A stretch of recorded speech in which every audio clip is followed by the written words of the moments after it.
Olá, Yosmar Martinez. Bem-vinda a Passos del Camino, un proyecto del Camino Santiago para el Camino Santiago. Y es un placer muy grande tenerte aquí como invitada para hablarnos sobre el Camino Santiago, que es algo que nos une.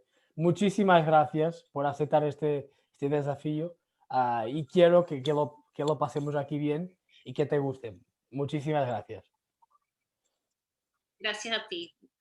Venga, mira, vamos a empezar. Para quien no conoce, Yosmar es peregrina, ah, autora de libros también, y vamos a hablar también de eso. Ah, sus padres son de Puerto Rico, pero ella vive ahora en Miami, en los Estados Unidos.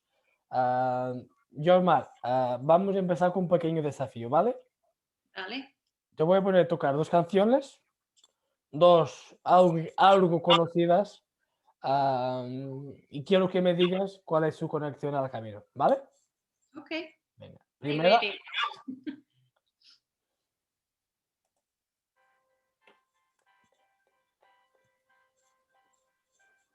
Casi no estoy escuchando. y ahora.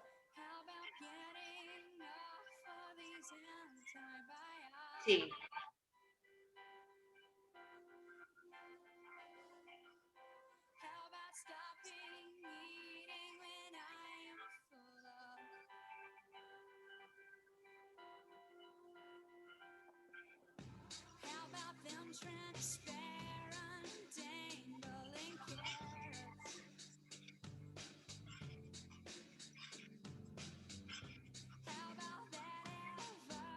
Conozco la música, pero no tengo la idea de la conexión con el camino. Pero conoce la música. Sí. Vale. La próxima.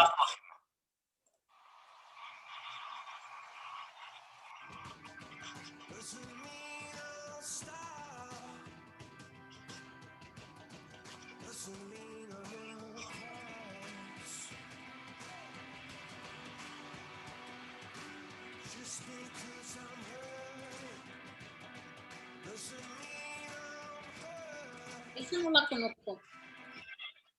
Venga, Soy pésima en estas cosas de música. mira,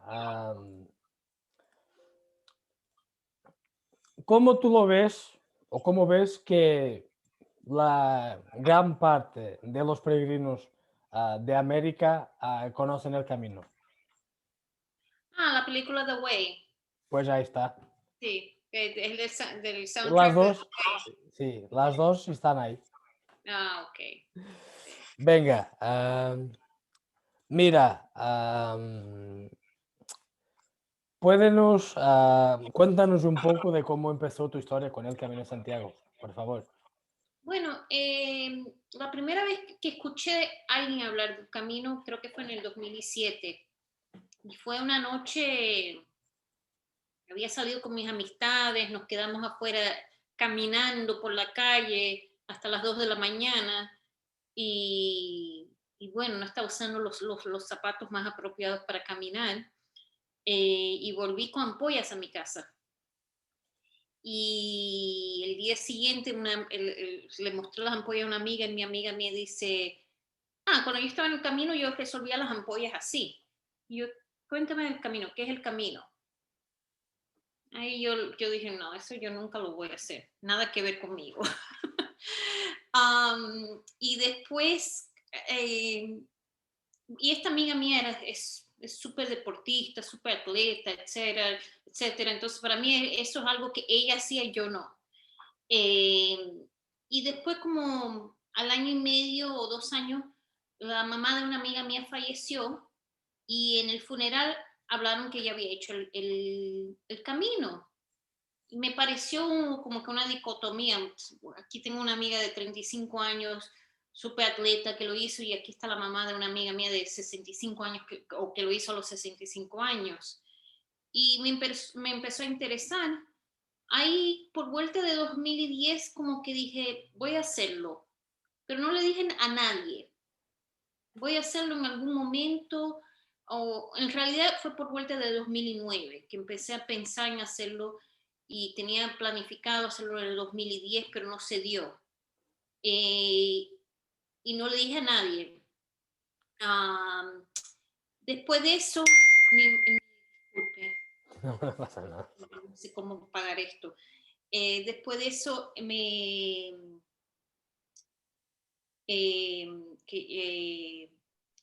un día mi mamá me llamó y dice, sí, yo escucho hablar del Camino de Santiago. Yo, sí, mami. ¿Conoce a alguien que lo ha hecho? Yo, sí. Y le dije, ella conoce a estas dos personas, me conoce mi amiga, conoce a la mamá de mi amiga que falleció.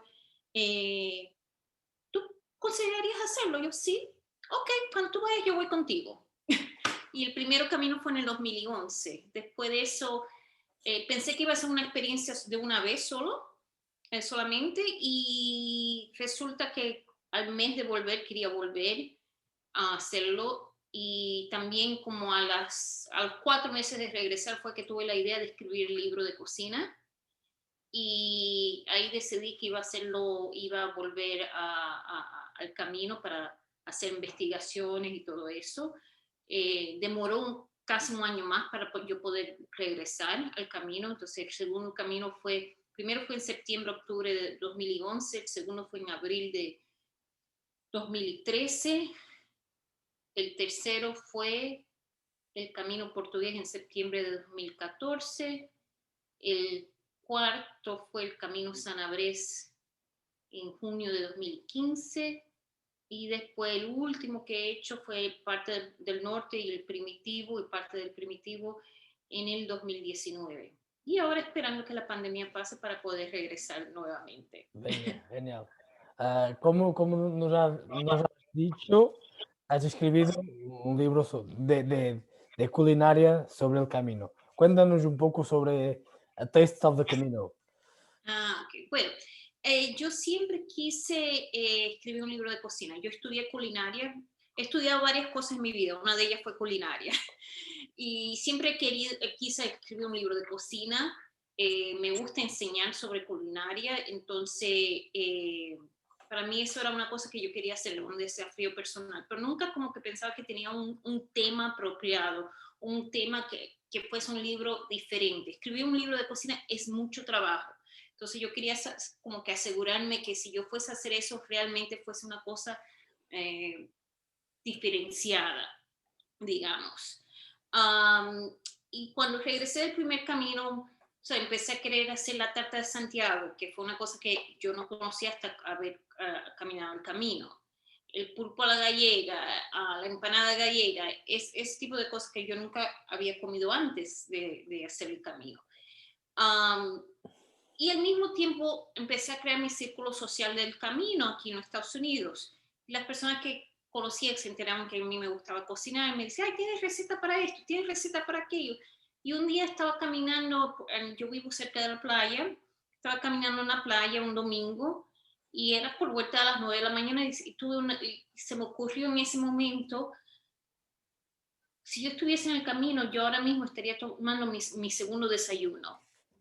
Fue lo que me pasó por la cabeza. Y en ese momento yo dije, espérate, yo tengo que escribir sobre comida del camino. Y fue eso que decidí escribir sobre el camino. El Gen- libro Taste of the Camino nació de ese día en la playa. Genial.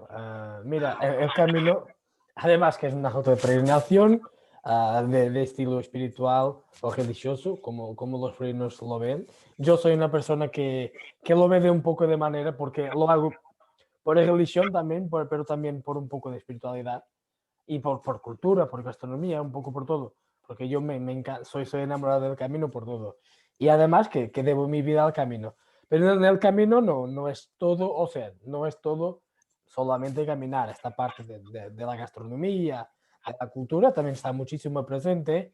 Y en el camino francés, más precisamente, tenemos muchos platos típicos, además los otros más en Galicia, pero por ejemplo, el bacalao ajojero en Navarra. Sí. Después, la sopa de ajo de León y el cocido marinato al Sí. gato en Castilla y León también.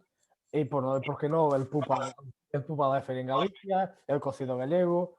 Déjame también te decir uno que no es tan conocido y que está en Asturias, que es el cachopo, que el cachopo es algo que a mí me encanta muchísimo. Fue espectacular. Y además, mira, yo tengo una historia muy curiosa con la gastronomía en el camino, por el pupo. Por ejemplo, yo en Portugal no me gusta el pupo, era así, no me gusta. Pero cuando me voy al camino, tengo siempre que comer pulpo. Y pulpa a la feira, es así.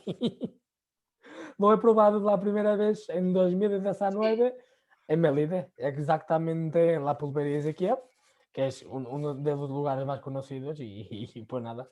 Hasta ahora siempre que hago el camino tengo que comer pulpo. ¿Dónde, por ejemplo, dónde has encontrado la inspiración para escribir sobre el camino y sobre la gastronomía del camino?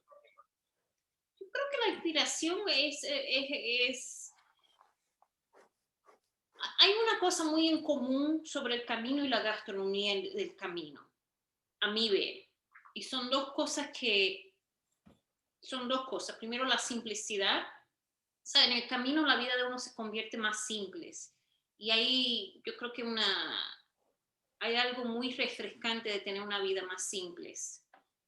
Uh, y la comida en el camino en general es una preparación simple. Son ingredientes simples, no son ingredientes exóticos. La preparación es simple, pero es comida con sustancia, comida que junta a familias, pero también en el camino a familias adoptadas, tú Sí, sí, sabes, sí, sí. a los amigos del camino. Entonces, yo soy de la idea que hay mucha gente, y a mí que me gusta cocinar, mucha gente cuando yo escucho que, ay, voy a tener invitados a mi casa, ¿qué hago? Quiero impresionarlos, no sé qué. Yo siempre le digo, haz algo simple, no te vuelvas loca o loco haciendo un plato que no estás acostumbrado a hacer, porque te vas a estresar y no vas a disfrutar de la compañía. Entonces, cuando haces algo simple, te va a quedar bien y vas a poder disfrutar la compañía mucho más. Y yo creo que esa es la belleza de la simplicidad, tanto en la gastronomía, pero también en el camino. Genial, genial. Mira, una pregunta un poco complicada, así por decir. Am, yo tampoco sé, alguien me la hace, no lo sabía contestar. Pero mira, lo tengo que hacer. Si pudieras volver a tu mejor momento en el camino, ¿cuál sería? Ay, mi mejor momento en el camino, ¿cuál sería? Yo creo que en cada camino eso es diferente, pero para mí yo creo que el primer camino para mí fue una cosa que yo nunca me visualizaba hacer eso. Después del tercer día yo estaba lista para convertirme en turista y no en peregrina. ¿Sabes? Irme a pasear por España. Yo estaba lista para eso, de los dolores y del desafío que esto fue. Yo creo que llegó un punto en... ¿Cuándo fue? ¿Será que fue después de Terradillos de los Templarios que llegué a ese punto que fue ahí que yo me di cuenta, yo puedo acabar esto? Que antes de eso todos los días era como que solo voy a pensar en hoy porque si no, si pienso muy en el futuro no acabo esto. Sí, Entonces yo creo que ese fue uno de los mejores días del camino para mí. genial. Yo ahora te puedo decir un también relacionado con comida. Mira, siendo el primitivo, en Fonsagrada, que es el primer pueblo donde entras después de pasar de Asturias a Galicia. Y en Fonsagrada, yo he estado junto con dos personas maravillosas, que no me canso de hablar de ellas, que son Rafael Aguilar de Sevilla y Guadalupe Pérez de Badajoz, pero ahora vive en Tenerife. Nos hemos conocido en el camino los tres y además una otra persona que no ha terminado el camino porque no tenía tiempo para lo hacer y se volvió a casa, que fue Javier de Valencia.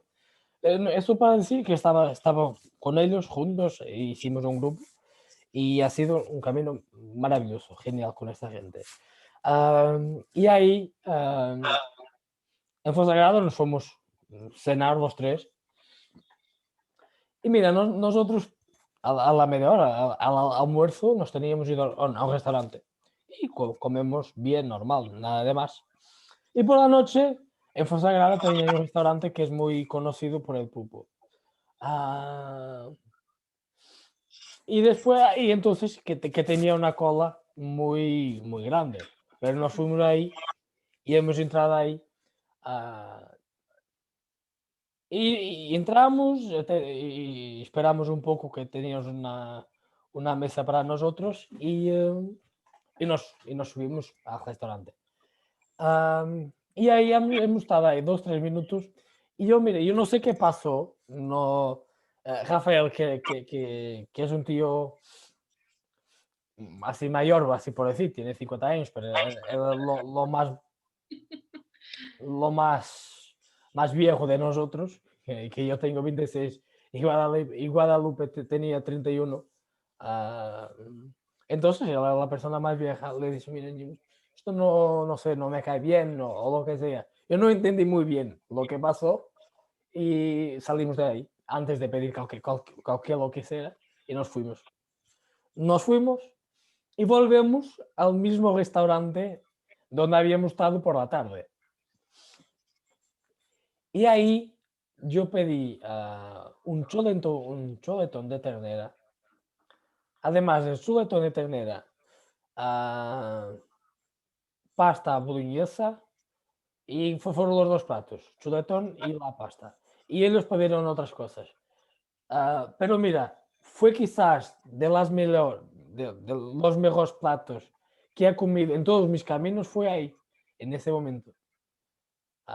Y era uno de los restaurantes que quizás no era tan conocido como el otro, por ejemplo, ¿sabes? Sí. Y fue increíble, y fue increíble.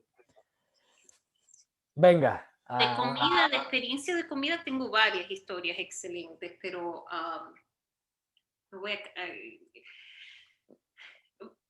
el día que comí el bacalao ajuariero por la primera vez fue estupendo, porque fue un día que llovió bastante, llegué mojada, me estaba quedando en una casa rural ese día, y bueno, en cuanto uno se baña, se seca, se pone más calentito, etcétera, y nos ofrecieron las opciones para la cena en la propia casa rural, y me encantó el bacalao. Yo lo pedí sin saber exactamente lo que era. Y empecé a hablar con el señor que lo estaba sirviendo y haciéndole preguntas y él me dice, ¿por qué no entras a la cocina a hablar con mi señora? Y ahí fui, me quedé como media hora hablando con la señora en cuanto ella cocinaba. Y fue un encanto, fue súper... O sea, no es que nadie se sienta a darte la receta, toma 1 kilo de esto, 200 gramos de aquello, no es así, pero o sea, cuando encuentras a alguien que le encanta no solo la gastronomía en el sentido de comerla, pero de prepararla, Sí. que tiene esa pasión, es como que está en tu propia casa, en tu propia cocina. Mira, genial. Am, Vamos a pasar al inglés ahora. ¿Vamos a pasar qué? Al inglés ahora. Perfecto, sí. Yosmar, I'm just thinking. The next question, I will ask you for you to share some stories, some moments of your Camino. But let me tell you something. Before I have walked 4 times the Camino, but I have 5 Caminos. The other one, it was the first, was on bicycle. And that first Camino on bicycle changed my life for everything. So then I made like this promise to St. James that I needed to walk at least the Camino uh, once a year. And fortunately, I am doing that. Last year, I was one of the 3 pilgrims that walked the Camino, and I was able to walk the Camino in August, just in the middle of the virus. And I decided to walk the winter Camino, the Camino de Invierno. And it was different from the last ones, but it was really special for me. We were 3 pilgrims, nothing more. Me and a couple from Madrid, nothing more.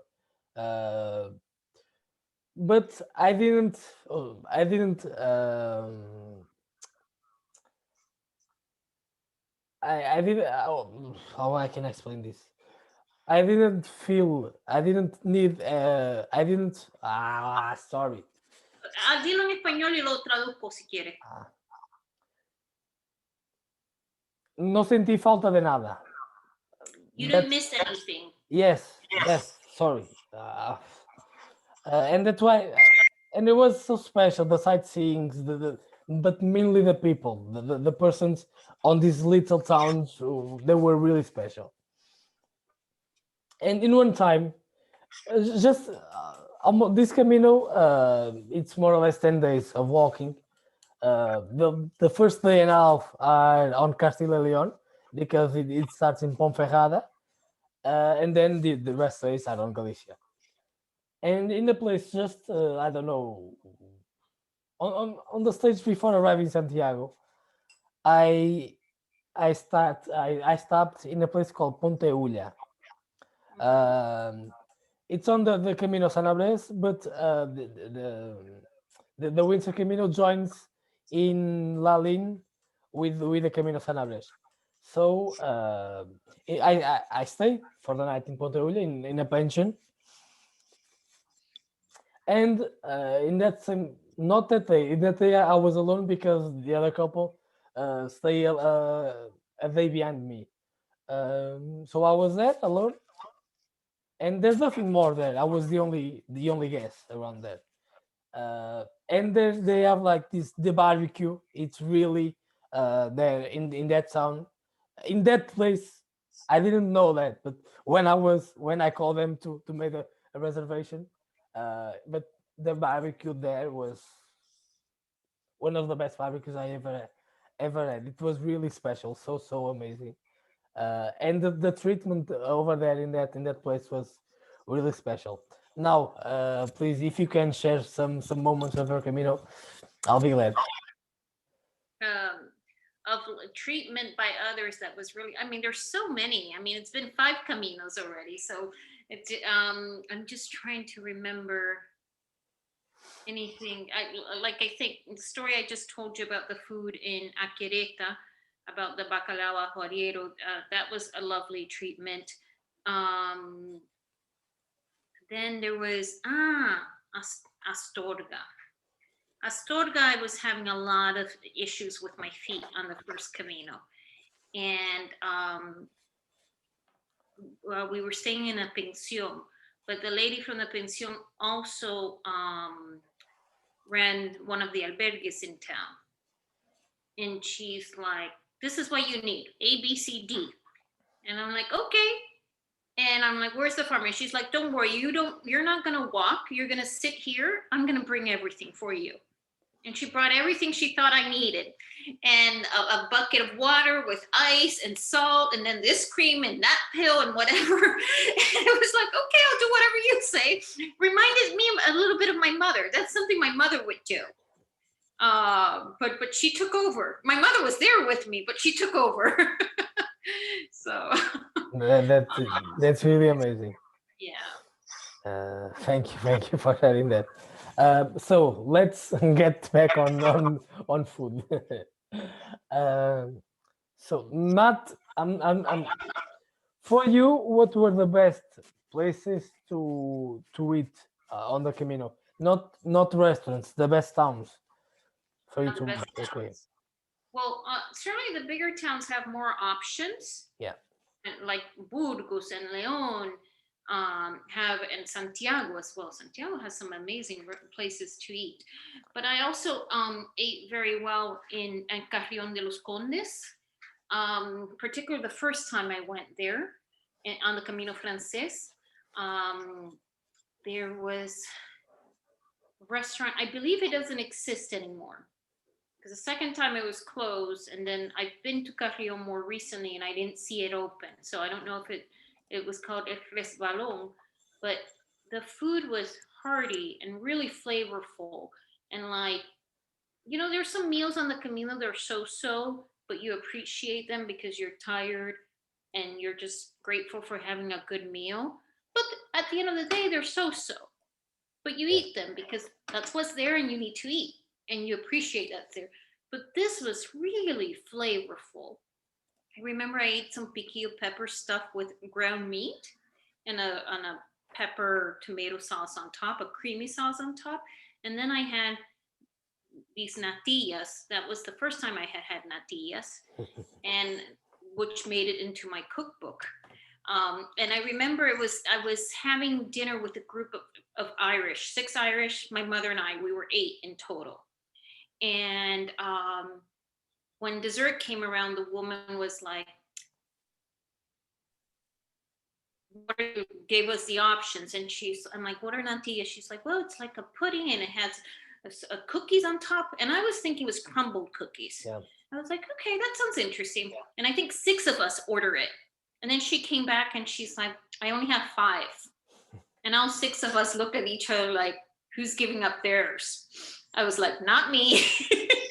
But I shared. So I think, I can't remember who gave up theirs, but we had, and then we were eating each other's food anyways. We had an amazing time and the food was great. And I love that dish that dessert so much that I had to have it in my book. I knew when I decided to write the book, I knew that recipe had to be there. So, and then other small towns, I ate very well in Ocebrero. On the Camino del Norte, I mean, that's a feast, and the Camino Primitivo, that's also a feast. I mean, they're all a feast. I can't, I can't, the Camino Portugués as well. I mean, like I ate really well in Porto.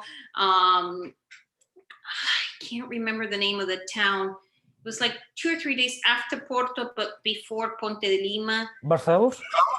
Maybe I had, and it wasn't even a town that I slept in. It was a town that we were tired and hungry, and we just stopped and had an amazing meal. Oh, that was another place where not only the meal was amazing, but the lady really took care of, like, she noticed that I was like in really bad shape. And while I had a meal, she brought like a bucket of water and ice for my feet. So that was very like unique, to say the least, but very kind on her part. And then on the Camino del Norte, I mean, I ate very well in San Sebastián and Bilbao. But in Deba, I had some very good food as well. On the Camino Primitivo. Another place I ate really well on the Camino Primitivo, before Oviedo, there's Villa Viciosa. Yeah. I ate really well there. So I think a lot of the small towns is just, they keep the food simple and they just focus on the quality of the ingredients, and that's what makes it so good. And many of those ingredients sometimes come from the orchard right next in their homes, you know, like they go pick the peppers to make the sauce or something like that. You know, for me, 2 of my favorite meals, not just on the Camino, but mostly in Spain. Not only on, but I eat most of the times on while I'm walking the Camino, are the tortilla. That is for them, it's like a normal thing. But I don't know why I love that so much, because here in Portugal we don't have the same. It's, and if we have, it's not the same. We can't do it. It's not the same. And the other one is ensaladilla rusa. There are two usual normal plates there, but for me they are really special. They are simple, but I don't know. I like them so much. But I have to tell you a little confession about tortilla española. That was the dish that I had the hardest time in my book to get it right. It looks so simple, yeah, but it's not easy to get it right. Yeah. Like, you know, as a cookbook author, every recipe I developed for the book, I did it at least 3 times. It's just like you try something once and you're like, oh, that's good, but the texture's not right, or it needs a little bit more flavor. So then the next time you make one modification, because you can't make too many modifications at the same time, because then you don't know what worked, it doesn't work, you know, unless everything works. You know, like if you make too many modifications, you say it has more flavor, but the texture's wrong. Like it's hard to determine what needs improvement. So I would make it a second time, and then usually a third time, at the very least 3 times. And then there were other recipes that it took me longer, 5, 6 times. The tortilla española was 11 times. because first I was trying to figure the type of potatoes. And the potatoes will vary from country to country. Yeah. I cannot find the same type of potatoes that I eat in Spain. The starch level is different, so I had to explore. And some potatoes, the minute you start cooking, they just fall apart. Okay. And others keep their shape. So I had to figure that out. Then the proportion of eggs and potatoes. If you look at recipes, you'll get people claiming that you need 2 kilos of potatoes or 3 eggs, and others like myself saying you need 6 eggs and half a kilo of potatoes. Yeah. The range is ginormous. And then that was just from a proportion standpoint. Then if you don't season that correctly, you have no flavor. So, and it's not something you can't, there are dishes that you can fix at the end, or if salt is missing or pepper's missing, you can fix it at the end. Not with the tortilla, because it gets cooked and it will be bland. And then the process, like how to flip, what type of pan to use, and all that. So it took me 11 times to get to a recipe that I felt was proper. Yeah. So, and people don't realize that that's what goes behind writing a cookbook. You have to keep trying things. That's amazing. That's amazing. Yeah, and there are things in the book that I was already making for years, like paella and tarta de Santiago, and even croquetas. Although the croquetas I modified a bit. Flan, for instance, I've been making flans for like 15 years. Yeah. But I also have been making a Latin American version of flan. In Latin America, we use a lot of condensed milk to make flan. Condensed milk you don't use in Spain at all. At all. In Portugal, yes. In Spain, no. Yeah, in Portugal, I know you do. So Spain. So, and I wanted to, if I was writing about a book about the foods of the Camino, I wanted to be as true to the Camino as possible, not just add my own experience of making a flan in South America. So that's amazing. So what dishes, what plates you need to tell to the pilgrims that will walk in the Camino they cannot miss? Okay, so I would say, and I'm going to go by regions a little bit. Okay, on the Francés, when you're in Saint Jean Pied de Port, you must have. I'm going to say everything is you must have. You must have the gâteau basque and the poulet à la basque. The gâteau basque is like, it's my Camino baptism. I always call it. I already had made. I had learned how to make gâteau basque many years ago. But on both Caminos, it was the first thing I bought as a snack before dinner. I bought 2 slices, one for a snack for dinner and one for the next day. And then when you get into Navarra, I would highly recommend trying bacalao ajodiero, because it's a different type of preparation that you don't find in a lot of places. When you get to Castilla y Rioja, obviously you could do patatas a la riojana, also tapas. In Navarra also, anything with the piquillo peppers. They're amazing. Anything. And bacalao and piquillo peppers, even better. So when you get to Castilla y León, like things that are, and certainly around everywhere, you should always be trying the tapas and the montaditos, etc. But when you get to Castilla y León, definitely try the sopa de ajo. In Astorga, el cocido maragato. In Hospital de Órbigo, the trout soup, sopa de trucha. Trout is also very good in Navarra. Amazing. You get some amazing trout in Navarra. And then in Galicia, empanada gallega, chipirones a la plancha, pulpo a la fera o a la gallega, tarta de Santiago, and a queimada.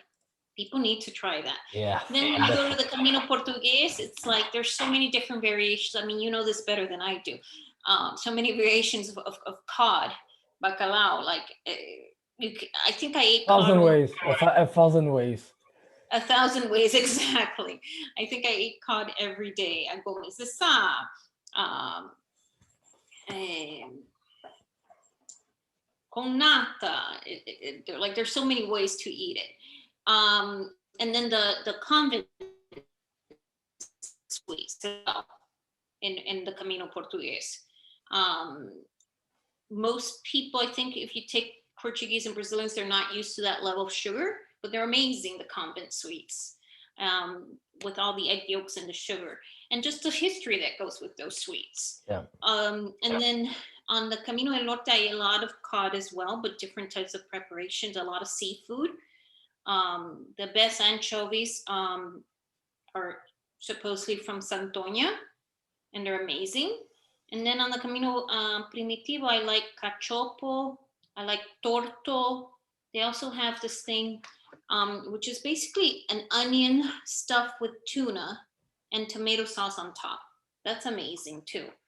A different type of preparation, something I had never seen. So I mean, there's and all the cheeses. We could do a segment just on cheese. I For all the creams. for all the cheese. You know, like I am a cheese lover, so yeah. I mean, there's so many cheeses on the Camino Primitivo, on in Galicia, but also beyond those regions. Yeah. So that's amazing. That's amazing. So Yosmar, we are almost finishing here, but one last question for you. What advice can you give to someone that will start a Camino for the first time? go without expectations. As much as I love all the Facebook groups, I think don't get too caught up because everyone will have their own experience. Don't get too caught up on what others are saying. Yes, walk as much as you can beforehand because you will be walking a lot. And if you don't have the experience of walking, it's going to be a little bit harder. But just go without expectations and let it unfold itself. In terms of food, be adventurous. If you don't know what I found a lot of times on the Camino, I met people that were eating the same things every day just because they didn't understand the menus and they were scared of asking and they didn't experiment other things. So just like be adventurous. If you don't know something, ask. People are willing to help. I mean, I help so many people with so many things, but including menu translations. Yeah, even I. So yeah, it's like you have to ask. And even I mean, I speak Spanish fluently, but sometimes I didn't grow up in Spain. I grew up in South America. Sometimes there were things that I didn't know what that meant, and so I had to ask. And then in the explore other areas. Like, don't feel like you just have to eat where there's a pilgrim meals, because there are so many great food experiences outside of those establishments that are not too far from, might be a block or two farther away. So, let me just say one more thing, two at least. yeah. Don't be afraid if you are celiac or vegetarian or fishitarian, whatever. Don't be afraid to walk the Camino because of that, because the Camino are prepared for you. Yeah, no, absolutely. The only thing I would tell vegetarians is that they need to understand, and when you tell somebody sin carne, that really means red meat. Tuna is not considered carne, and for many vegetarians, tuna is off limits. But so they need to understand those cultural idiosyncrasies. Because if you tell here in the United States no meat, they understand no meat whatsoever. But if you say sin carne, or it's really, you're talking about red meat. Yeah. Very specific type of meat, not all meats. So you need to understand that. Be aware of that. Yeah. So, Yosmar, thank you so much for doing this to me. It was a pleasure. I enjoyed it a lot. And I want you to know, you have a friend in me, anything you need. And Thank you. when this virus passes, if you can go back to the Camino, please let me know. I'll be glad to meet you in Santiago or whatever. Thank you. I've Thank you enjoyed so this much. conversation very much as well.